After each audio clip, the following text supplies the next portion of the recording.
Avec tout ce que j'ai vu ici, donc ce sont des spécialistes qui vont le détecter et l'amener jusqu'ici à Kinkole. Je rassure à la population congolaise que nous avons une expertise nécessaire pour guérir les cas. Nous avons notre laboratoire INRV qui est déjà doté et nous avons des médecins spécialistes en maladies infectieuses qui peuvent soigner ce genre de cas. Nous avons... Papa, maman, bandeko, abonné na biso ya Kuli Media TV. Bonsoir. Bonsoir parce que na minute tous à 20h18 heure tous ça là enregistrement et émission yo. Na bandi binonio soboza au courant ya situation eza na kati ya mboka na biso. Situation où eza vraiment très très important de Balobara. Une situation importante. Où ils ont que Batunio Sobazala au courant et à Makambo Leka na Katiamboka. Bisonio Sotoyebi que na minute yo coronavirus virus o ebimaki na côté ya Chine eza kotambola bamboka ebele. Tozalaki épargné pendant un moment na likambo ya coronavirus jusqu'à ce que il y a 72 heures à peu près ou alors un peu plus 4 jours peut-être baye koyebisa biso que Kamoko ezana RDC Kamoko ya coronavirus kawana ya coronavirus wana nazo expliquer bino parce que eza émission na biso ya analyse kawana ya coronavirus bayebisi biso kezali euti Belgique wana ba makambo liboso toyokaki biso nyonso toaki branché sur ça toyoki que non kawana euti Belgique sujet moko balobi bien sujet moko belge akotaki na mboka et puis aye kosala ba examen l'hôpital parce qu'il a ba fièvre ba monika zana coronavirus. Mais c'est là le problème, il y a émission na biso parce que trokende te na babiloko batunyo so basali biso tozo kende na analyse. Analyse na biso se baser sur quoi?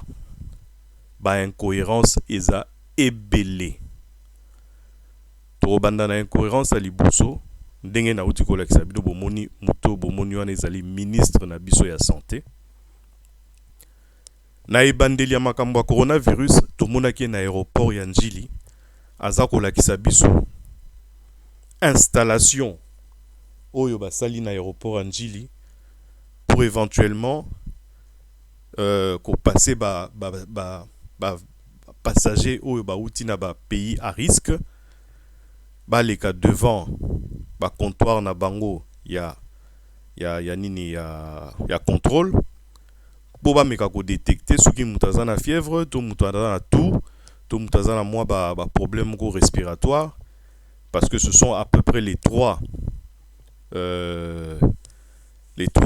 makambo il faut ba vérifier pour na koyeba soki mutu na coronavirus ou pas.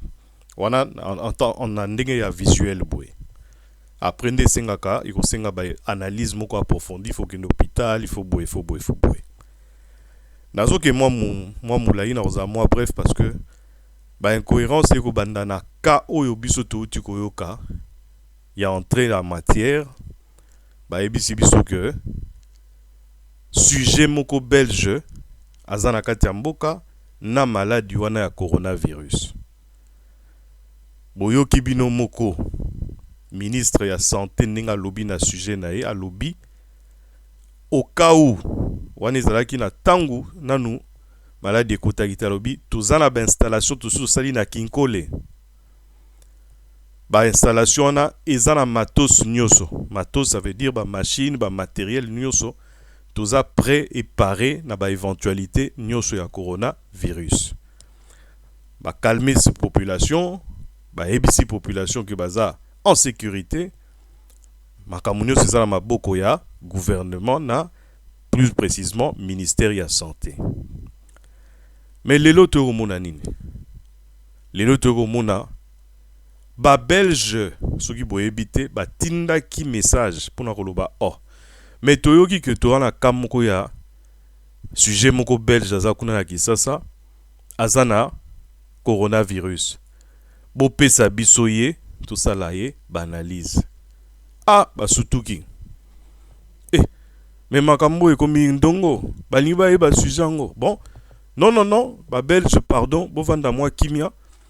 Ezalaki moi erreur, eza binoté, eza belge te. En fait, muto azana coronavirus wana, azande sujet congolais, azande congolais d'origine, mais avant na France. Ah bon? Incohérence à liboso yango wana.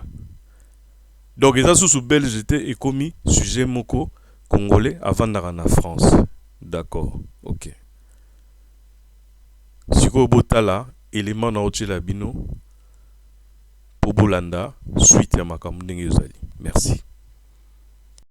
Le taux de mortalité que nous voyons là, c'est en Europe, où les structures de santé sont bien organisées, sont efficaces.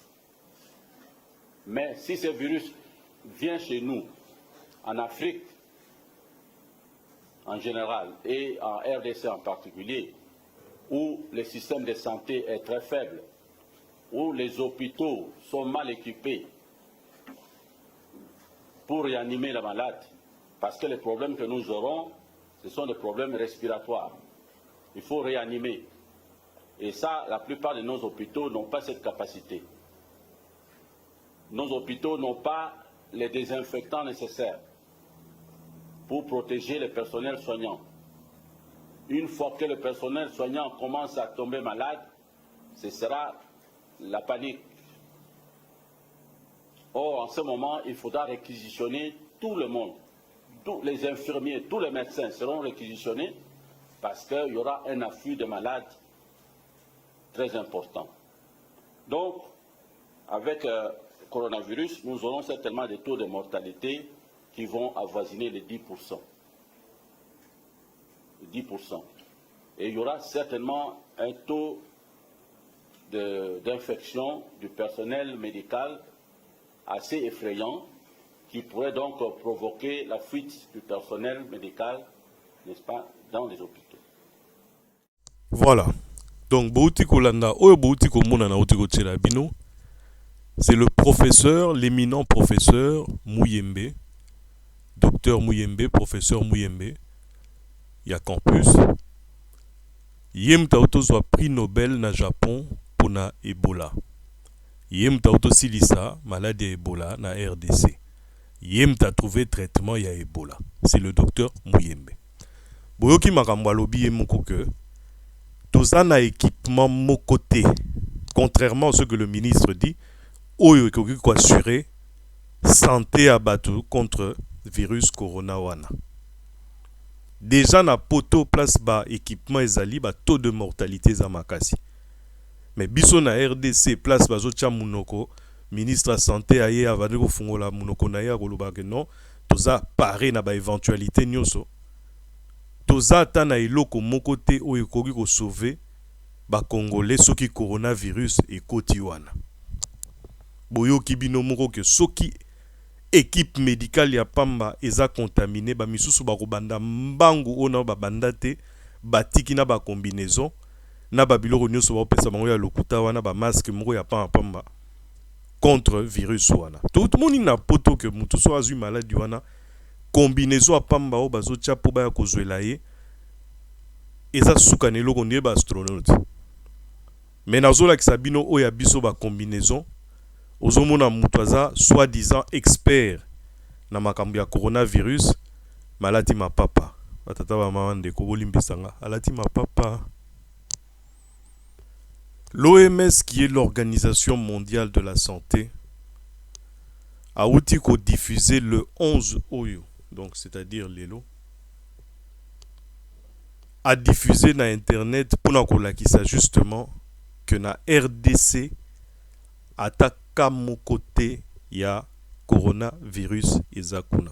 L'élo Oyo, OMS, yango momuni na chelibino mukanda ya OMS oya bimisi botala date nango botala ba place nyoso ya rouge eza na carte na biso ya monde place corona emonani botala place RDC zali boyebisa biso sikoyo entre OMS ou eza organisation moko ya sérieux, ya sérieuse plutôt, na gouvernement, enfin pas gouvernement nyonso, mais ministère ya santé na biso bazoluka COP na bango na minute oyo. Na ko expliquer bino pourquoi balobi ke ka ya coronavirus ya na RDC. Pour to ke nango moi rapidement pour temps eza mingi te, mais soki bolingi to décortiquer likambo to ko décortiquer ngo na fond. Mais botala na nu carte ya OMS, bomona bino moko ndenge makambo ezali na monde pour na ka le 11 hein, eza le 11 mars. Carte ozomona eza le 11 mars, botala bino moko na. Monsieur Faustin Sumbu oyo boza komona yende babengaki sujet belge pona nini po aza pembe. Babenge sujet belge po aza ne métis. Ba eko changer après no aza congolais à vivre en France. Monsieur Sumbu Faustin abeli coronavirus T. Azwaki ba vaccin na poto po aza kokende RDC. Ndenge kaka bato nyonso bazwaka ba vaccin avant ya kokende na RDC. Sauf que azelaki période d'incubation T. Ezara 10 jours. Soko zui vaccin pour kende RDC, il faut zela 10 jours pour batala. Soko sa la fièvre, to sa la fièvre T aux na période mo babenga période d'incubation. Ya kendenge wana tango komi na RDC, aye na ba fièvre na ye, ya ba vaccin azwaki. Ye moko pe mutake ko se présenter na hôpital ya Ngaliema po basale examen. To alibisa bango ke non nazoyoka mwa bien te nazoyoka mwa ba fièvre. Bango moko bazongisi ndako sima mwa mikolo, enfin sima ya quelques heures bako luketi na bandal baye pe sans ba masque po balobaki na ye ke non tikela biso bainga bazwaye makila o serenge bukani o non tikela biso soyi atiki soyi bakei bazongi ote tomoni que ozana mwa problème moko boye faut toi osab examen moko eza approfondi mais baye sans ba masque et si kanini omona ke muto bo soupçonner que azana coronavirus boya ko mona ye sans ba masque eza mawa RDC eza mawa RDC eza mawa et si kanini bomona bozo koluka muto boko zwa muto azobela coronavirus. Et puis boyebi c'est que non, toke ko tika yo, toke na yo esika oyo ba sali pona ko tala makamwa maladie yo pour revenir na oyo ministre zakolo bane bandeli na kinkole. Ba memaye kuna te. Ba memie côté anjili kuna masina na hôpital ba chinois. Mwana bato bako kotse na salle moko na kati hôpital ba chinois mise en quarantaine biloko kolia te muta ko monete na ba infirmier kuta kuna bazo bise ko poussa na terre tika la kuna qui c'est quoi ça oyo mboka nini tozana système ni na mboka oyo ba papa ba mama ndeko ezo sala pasi na mawa soki bokoki ko sala likambo te bokoki ko traiter le te bozwa kango la légèreté po eza ba vie ya bato bo bengi sa be ki po eza ba professionnel po ba expliquer bino to ba former bino ministre de santé ye moko ayoki kaya virus kaya ya mutu azana na virus wana na kati ya mboka amona ni même pas esika mutu ngo azali azo kima azana musika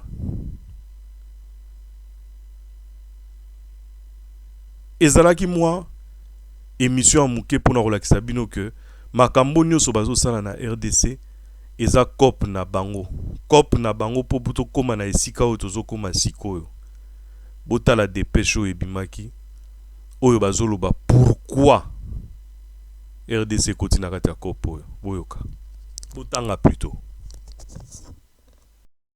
ba papa ba mama bandeko bino mo botangi bozotanga ndenge boza komona wana. Quant à nous na Kuli Media TV tozo déplorer situation oyo to tiki bino na kati ya analyse to tiki bino bo pesa ba commentaire to développer on a ndenge to développaka question réponse to idée par idée pe to monani na mikolo yo ezakoya. Merci, restez branchés, connectés et abonnez-vous surtout sur Kuli Media TV. Masolo c'est bandi. Merci.